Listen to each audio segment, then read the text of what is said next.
Alright mates, let's dive into Australia's new work visa rules because things have changed. And if you're considering making the big move or just trying to avoid an unexpected exit, you'll want to pay close attention. The Australian government has once again done what it does best, adjusted the system just enough to leave everyone scratching their heads. Who still qualifies? Who's getting the short end of the stick? And, more importantly, is Australia still the golden land of opportunity? Or has it just become a bureaucratic maze filled with endless paperwork? Whether you're a skilled worker, a student, or someone just hoping to stay legally, these new rules could impact your future. So, grab a snack, settle in, and let's break it all down in simple terms. No confusing legal jargon, no headaches, just the key facts you need to know about Australia's changing visa landscape. The big changes. So, the new work visa rules are basically Australia's way of saying, hey, we need skilled workers, but only the right kind of skilled workers. They've tightened up the system, focusing on skills that Australia actually needs, rather than just letting in anyone.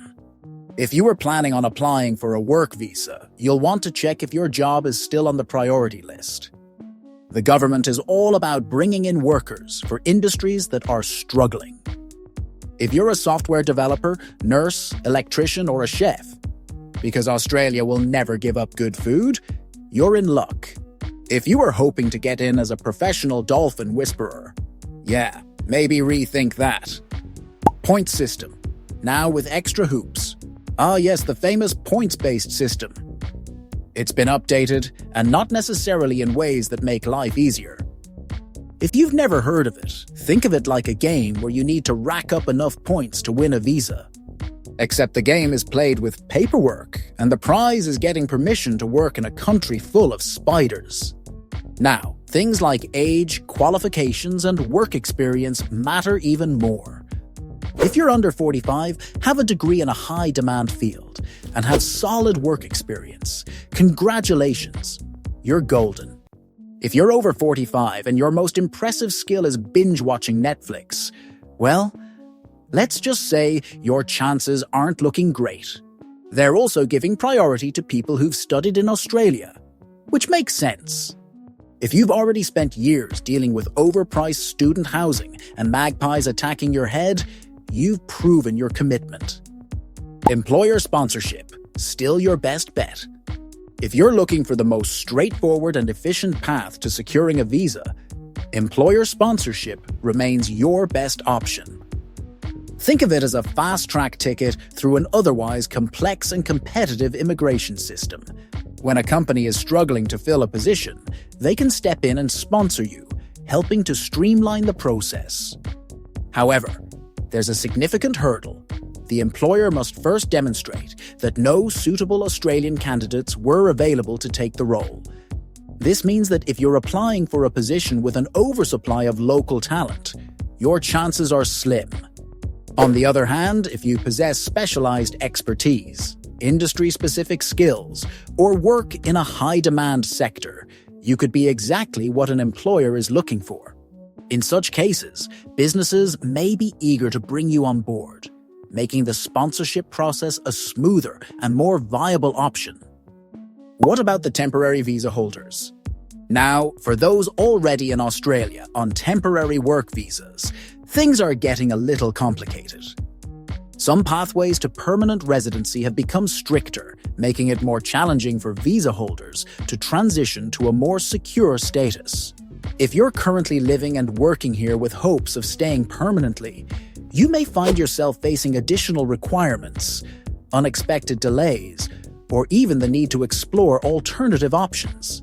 Of course, you could always consider marrying an Aussie, but that's not exactly an official immigration strategy. Kidding. Mostly. The government is aiming to create a better balance between temporary visa holders and permanent residents. They want to avoid a situation where people remain in limbo for years, relying on temporary visas while waiting for policy changes. If your long-term plan was to stay indefinitely, now might be the time to upskill, secure employer sponsorship, or prove that Australia simply can't afford to lose you? Who's still got a chance? All right, let's break it down. If you're relatively young, highly skilled in a profession that Australia genuinely needs, and ideally have some local work experience or an Australian qualification, then your chances of securing a visa are looking pretty strong. The government is prioritizing workers who can fill shortages and contribute to the economy in meaningful ways. On the other hand, if you're older, working in a field that isn't in high demand, or simply hoping to make it through without a solid plan, you might want to reconsider your approach. The bottom line: Australia is still welcoming skilled migrants, but they're being far more selective than before. With changing policies and evolving priority lists, it's crucial to stay informed and proactive. If you're serious about making the move, don't rely on outdated information or assumptions. Do your research, review the latest eligibility criteria, and prepare thoroughly. Because if there's one thing more challenging than moving to Australia, it's navigating its complex visa system without a clear strategy.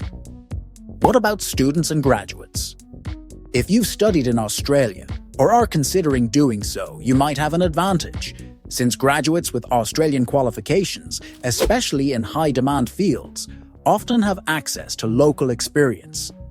This can significantly boost their chances of securing permanent residency later on.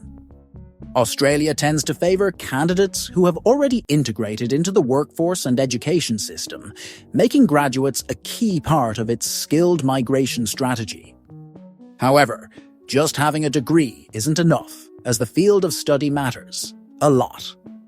If you've completed a course in healthcare, engineering, IT, or another occupation on the priority list, you're in a much stronger position. Whether you found this information helpful, slightly confusing, or even just mildly entertaining, don't forget to hit that like button and subscribe for more updates.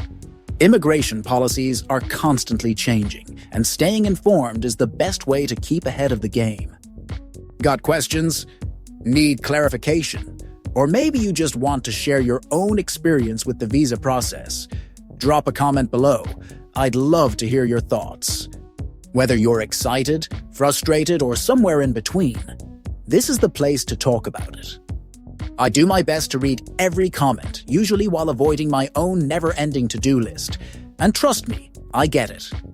Visa applications can be overwhelming, and sometimes you just need to vent. That will be all in this video. Please share your opinions with us in the comments area. Don't forget to like, subscribe, and enable the notification bell to receive updates on Australia immigration news. Thanks for sticking around, and I appreciate you being part of this conversation. More updates, tips, and insights are coming soon, so stay tuned. Until next time, take care, keep planning, and remember, patience and persistence are key when it comes to immigration. See you in the next one.